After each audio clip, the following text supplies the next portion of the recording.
उनका विपक्षी हूँ इसलिए भी सपोर्ट कर रहा हूँ क्योंकि वो बहुत अच्छी सरकार चला रहे हैं। आपने कहा कि सांसद जी जाएंगे और न्याय दिलवाएंगे, मतलब बिना सांसद जी के न्याय नहीं मिल सकता? बिना सांसद जी के न्याय भी मिलेगा। बेटी बचाओ बेटी पढ़ाओ वाला जो हमारा नारा है तो वो वहाँ पर बुलंद होता नहीं दिखाई देता। तो योगी जी प्रशासनिक स्तर पर बहुत ही बुलंद प्रशासक हैं। दोनों तेजस्वी और ये दोनों भागे फिरते थे, छाती पीटते थे। अगर किसी ओबीसी या एससी के साथ ये घटना घट गई होती तो वो वहीं पहुंचते। कि राजपूत समाज ने हमेशा 36 बिरादरी को साथ में लेके चला है। काफ़ी सारी चीज़ें ऐसी होती हैं कि योगी जी तक ये पहुंचने ही नहीं देते। अच्छा। क्योंकि जो नेशनल मीडिया है वो तो मैं बिकाऊ मीडिया बोलूँगा उसे। अगले दिन ही खबर आ जाती है कि एनकाउंटर में मुठभेड़ में खत्म ढेर हो गए। और अगर घर भी ध्वस्त कर दिए गए उनके। उत्तर प्रदेश जैसा इलाका जो है दबंग व्यक्ति ही संभाल सकता है। तो मतलब सर मैं एक चीज़ जानना चाहता हूँ कि जैसे आप बीजेपी से हैं और बोल रहे हैं, लेकिन अब मैं आपसे क्रॉस क्वेश्चनिंग करूँगा कि जो मोदी सरकार है और उन्होंने एक बेटी बचाओ बेटी पढ़ाओ का नारा दिया है, आपके हिसाब से वो कैसे इम्प्लीमेंट होगा? क्योंकि देखिए बेटी बचाओ बेटी पढ़ाओ ये स्कीम तो आई है लेकिन ये विचारधारा नहीं बन पाई।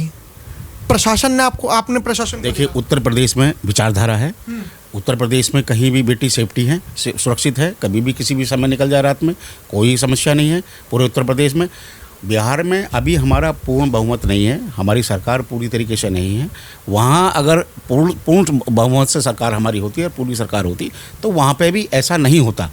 और अभी भी मैं प्रशासन को ये आपके चैनल के माध्यम से अवगत कराना चाहता हूँ कि उसको तुरंत से तुरंत उसको देखें और उसका निस्तारण करें। प्रशासन की लापरवाही, जिस व्यक्ति ने लापरवाही की है उसको सस्पेंड करें, उनको बाहर करें और उसका न्याय दिलाएं। इसलिए हमारे जो व्यूअर्स हैं उनका जो देख रहे हैं अभी आपकी वीडियोस, उनका तो खून खोल रहा है, इसलिए शायद वो देख रहे हैं।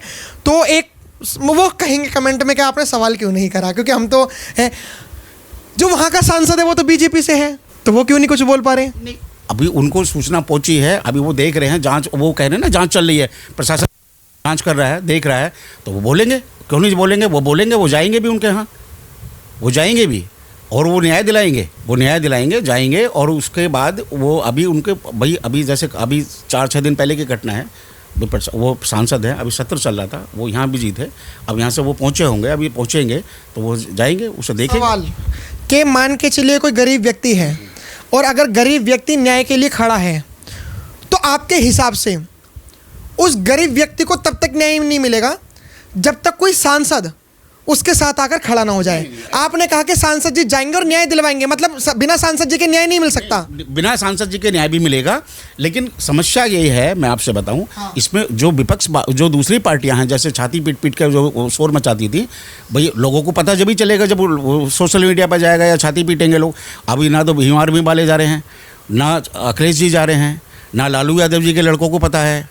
भाई वो जो दोनों तेजस्वी और ये दोनों भागे फिरते थे, छाती पीटते थे। अगर किसी ओबीसी या एससी के साथ ये घटना घट गई होती तो वो वहीं पहुंचते, प्रियंका गांधी वहीं पहुंचती।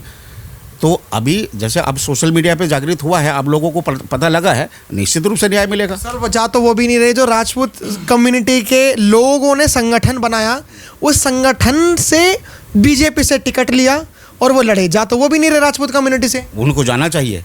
अगर वो ऐसा कर रहे हैं तो वो अपनी जाति के साथ, अपने धर्म के साथ, अपनी जाति के साथ अन्याय कर रहे हैं, गद्दारी कर रहे हैं। उन्हें जाना चाहिए। उन्होंने जाति के नाम पे उन्होंने अपनी मतलब राजनीति से की है, राजनीति में वर्चस्व बढ़ाया है जाति के नाम पे, तो उन्हें तो सबसे पहले वहाँ पर स्थान पर होना चाहिए था। अगर सर बेटी बचाओ बेटी पढ़ाओ की स्कीम लगता है कि स्कीम तक ही सीमित है, क्योंकि जिस तरीके से प्रशासन का रवैया हमारे देश में, वैसे तो कहा जाता है नौकरियों की कमी नहीं है, लेकिन आपको नहीं लगता नौकरियों की कमी है? कुछ महिला पुलिस वालों को ही भर्ती कर लो कि अगर किसी महिला का रेप हो जाए तो कम से कम महिला कांस्टेबल या कोई महिला पुलिस वाली तो उनकी रिपोर्ट लिख ले। आपको नहीं लगता कि होनी चाहिए? नहीं, इसमें मैं ये कहना चाहूँगा कि अगर जैसा कि कहा जा रहा है कि महिला कांस्टेबल वहाँ नहीं थी, तो ये वहाँ के सरकार और वहाँ की पुलिस व्यवस्था, प्रशासन पर एक क्वेश्चन मार्क होता है। अगर किसी महिला के साथ अन्याय हुआ है तो उसकी जांच महिला ही अफसर को देखना चाहिए। तो इस पे एक क्वेश्चन मार्क है। अब बात उठती है कि जब वहाँ कोई पुरुष जांच कर रहा है, अगर पुरुष जांच कर रहा है तो उसको मतलब के लिए किसी न किसी महिला कांस्टेबल या अधिकारी को लेकर जाना चाहिए। तभी ये बात पता लगेगी कि वो मेडिकली क्या हुआ था।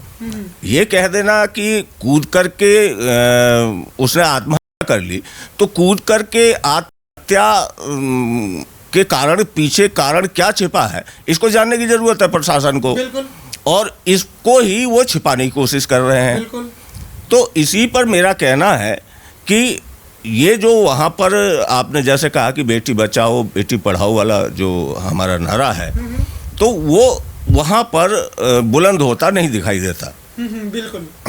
जबकि उत्तर प्रदेश की अगर बात करें तो यहाँ मतलब लड़कियों के मामले में, महिलाओं के मामले में प्रशासन ने बहुत ही काम किया है और उस पर ढंग से काम कर रही है। तो लगता है कई बार कि यहाँ तो ठीक है, पर बिहार की जो क्योंकि मैं बिहार में मेरा बिहार में हुआ है, इसलिए मैं बहुत अच्छी तरह वहाँ से जानता हूँ। मैं आपकी जो बातों से समझ पा रहा हूँ वो ये समझ पा रहा हूँ कि बीजेपी का होना सिर्फ अच्छा नहीं है, योगी जी का होना अच्छा है आपके हिसाब से। बिल्कुल बिल्कुल। अगर नहीं, हाँ। अगर प्रशासनिक स्तर से देखूं तो योगी जी प्रशासनिक स्तर पर बहुत ही बुलंद प्रशासक हैं। वो अपनी व्यवस्थाओं को बहुत अच्छी तरह से व्यवस्थित करते हैं।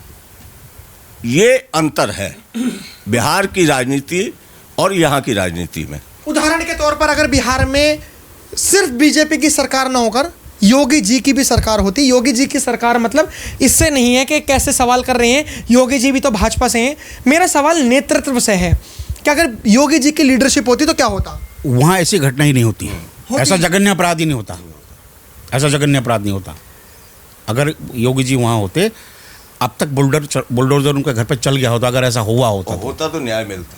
अब तक बुलडोजर चल गया होता उनके घर पे और तहस नहस हो गया होता। वो चाहे किसी भी जाति और किसी भी धर्म का होता, चाहे वो क्षत्रिय समाज का ही लड़का होता, वो विक्टिम चाहे वो कोई भी होता, अपराधी कोई भी होता, उससे कोई लेना देना नहीं था योगी जी का। योगी जी को न्याय चाहिए था, न्याय दिलाते। मतलब एनकाउंटर में अगले दिन ही खबर आ जाती कि एनकाउंटर में मुठभेड़ में खत्म ढेर हो गए, और अगर घर भी ध्वस्त कर दिए गए उनके। हाँ, लगता है कि अगर योगी जी का अगर नेतृत्व होता तो शायद आज बिहार में जो घटना हो रही है, मतलब मलबा मिलता उनका घरों का, एनकाउंटर में ढेर मिलते, फिर छाती पीटते, मतलब लगता है योगी जी के उसमें होता। देखिए, बिल्कुल हमें पूर्ण विश्वास है योगी जी पे। हाँ। लेकिन जो ये प्रशासन है ना, ये काफ़ी सारी चीज़ें ऐसी होती हैं कि योगी जी तक ये पहुंचने ही नहीं देते। अच्छा। क्योंकि जो नेशनल मीडिया है वो तो मैं बिकाऊ मीडिया बोलूँगा उसे, ठीक है, क्योंकि एक गरीब की, एक दबे कुचले की आवाज़ वो नहीं वहाँ तक पहुँचाता है। जबकि मीडिया का ये काम होता है कि एक गरीब के जिसके साथ में अन्याय हुआ हो उसकी आवाज़ को वो बुलंद करे और वो उसकी आवाज़ को वहाँ तक पहुँचाए। लेकिन ये मीडिया मतलब बस क्या मैं अपने शब्दों का आपका आखिरी सवाल है कि योगी जी की सरकार अगर बिहार में होती तो क्या उस लड़की को न्याय मिल पाता, या फिर जैसे बीजेपी की बिहार में सरकार है, नीतीश कुमार के बाद अब जो नेतृत्व करने वाले लोग हैं वो जिस तरीके से लीडरशिप संभाल रखी है उस तरीके से आप संतुष्ट हैं या योगी जी की चीज़ों से संतुष्ट हैं? देखिए, आप किसी भी प्रदेश में अगर देखेंगे तो योगी जी बहुत अच्छी सरकार चला रहे हैं, इसमें कोई दो राय नहीं। मैं उनका विपक्षी हूँ पार्टी का, क्योंकि मैं खुद एक राष्ट्रवादी जनलोक पार्टी का मैं पदाधिकारी हूँ, जो कि शेर सिंह राणा जी ने बनाई है। लेकिन योगी जी बहुत अच्छी सरकार चला रहे हैं। वो क्यों चला रहे हैं? उत्तर प्रदेश के अंदर मायावती जी की भी सरकार देखी, अखिलेश यादव जी की सरकार देखी, मुलायम सिंह यादव जी की सरकार, लेकिन जिस विचारधारा के साथ, जिस क्या नाम है, पार्टी को मतलब सभी को साथ में लेने के साथ साथ पार्टी को मतलब यहाँ की सरकार चला रहे हैं योगी जी, वो बहुत सराहनीय है। वो क्यों है? क्योंकि योगी जी स्वर्ण समाज से आते हैं। तो बस आपके कहने का मतलब है सिर्फ स्वर्ण समाज से आते हैं तो इसलिए आपको वो ठीक लगता है? इसीलिए ठीक, स्वर्ण समाज, उत्तर प्रदेश जैसा इलाका जो है दबंग व्यक्ति ही संभाल सकता है। तो मतलब आपके कहने का मतलब है कि वो लोग बेवकूफ़ है जो ओबीसी एसटी समाज से आते हैं और वो सिर्फ हिंदुत्व को देखकर वोट देते हैं, मतलब वो बेवकूफ़ है? बिल्कुल, क्योंकि स्वर्ण बेवकूफ़ है। मैं मेरी पहली स्टेटमेंट, योगी जी जो है स्वर्ण समाज से आते हैं। राजपूतों ने हमेशा 36 बिरादरियों को साथ में लेके चले। उनकी मंशा क्या है? वो सभी को साथ में लेके चलने वाली है। चीज़ बताइए कि योगी जी सिर्फ राजपूत हैं, हम इसलिए सपोर्ट कर रहे हैं? बिल्कुल इसलिए नहीं, मैं उनका विपक्षी हूँ, इसलिए भी सपोर्ट कर रहा हूँ क्योंकि वो बहुत अच्छी सरकार चला रहे हैं देश के अंदर और प्रदेश के अंदर। आज किसी भी प्रदेश के अंदर चलिए, योगी जी की डिमांड ज़्यादा रहती है कि योगी जी को दो। उनकी मनसा जो है, उनके दिल के अंदर जो है वो 36 बिरादरी को साथ में लेके चलने वाली है, चाहे किसी के साथ भी हो। वो वन टॉलरेंस की राजनीति पे कार्य करते हैं, जीरो टॉलरेंस की पे। कहीं भी अगर कोई प्रकरण होता है उसका ऑन द स्पॉट सॉल्यूशन होना चाहिए, क्योंकि राजपूत समाज ने हमेशा 36 बिरादरी को साथ में लेके चला है। वही खून उनकी रगों में उनके पूर्वजों का बह रहा है। आप किसी भी प्रदेश में जाइए, योगी जी को क्यों मांगते हैं? किसी भी योगी जी राजपूत हैं। योगी जी अच्छे शासक हैं,